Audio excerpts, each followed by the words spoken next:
Well, we've seen heard the minister's statement a few weeks back. One thing that particularly interested me is whether there's likely to be any tax measures in the budget.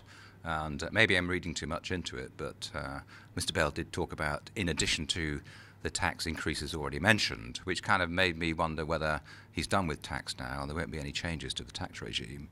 For example, extending the 10% band for 10% tax companies, which at the moment is really only banks on the Isle of Man. Perhaps extending that to retail outlets on the Isle of Man. But I suspect that won't happen. I think probably it's more an austerity budget in terms of what we can save rather than what we can tax.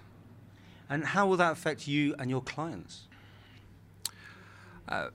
It has to be said, probably not hugely, because whilst we've got a certain amount of business on the Isle of Man, our client base is international. So it's not only Isle of Man based, it's UK and further afield. We do, of course, have something of a global recession, which affects all businesses and individuals internationally. But in terms of wealth management, which is one of the things that we help people with in terms of the tax structures, despite the recession, there are still a lot of wealthy people who need to know how to spend their money and how to structure the way they spend their money. And that hasn't gone away just because of the recession. So hopefully what we put in place in the Isle of Man in terms of spending less won't affect our client base too much.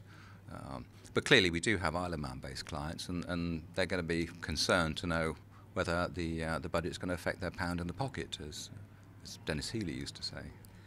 Because Mr. Tier hasn't got much wriggle room as far as moving taxes around. I mean, basically no one pays tax as far as companies are concerned on the Isle of Man. That's true. You've got banks, you've got property companies. If you look at the Channel Islands, the range of positive tax-paying entities is much broader. And I say that's really the only area we can look at to increase corporate taxes. We can look at things like work permits and work permit levies.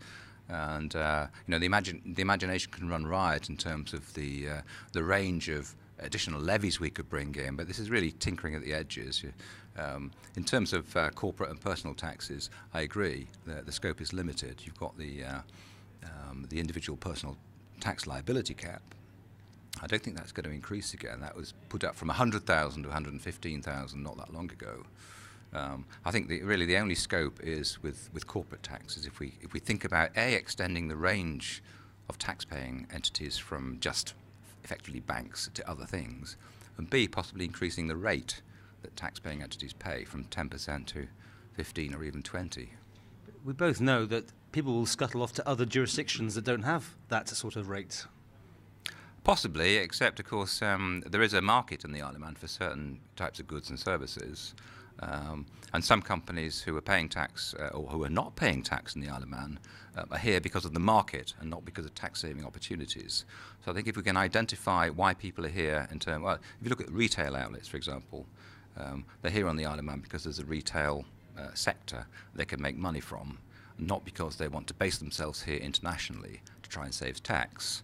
So they would just see tax, any additional tax anyway, as a cost of doing business here. I agree, if they're here to save tax, and increasing the tax rate from 0 to anything is going to drive them away. And that's a difficult balancing act. I'm just glad it's not me that's making this decision.